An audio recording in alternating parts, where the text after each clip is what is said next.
guys dahil maggagawa tayo ng sinaging. Oh, ayan. Meron tayong dahon ng niyog guys. Ito yung pinaka-importante yung ating dahon ng niyog. Kasi ano natin to. Gaganunin ng ganon. Ayan.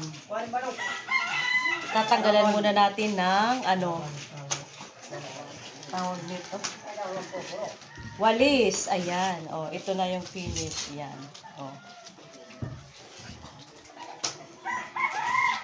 Yan yung Mother Earth ko guys. Oh, di ba? Masipag yan guys. Masipag yung Mother Earth ko. Walang pinapalagpas yan.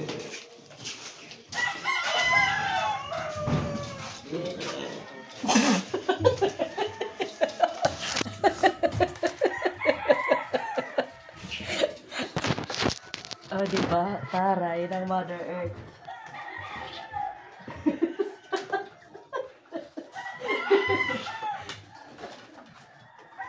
Di ba pwede ito gawing walis, di ba?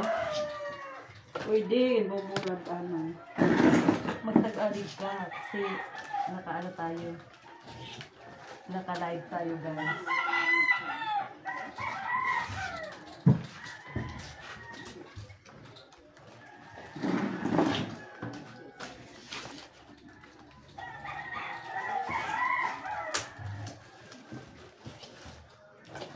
Para naman ang oras.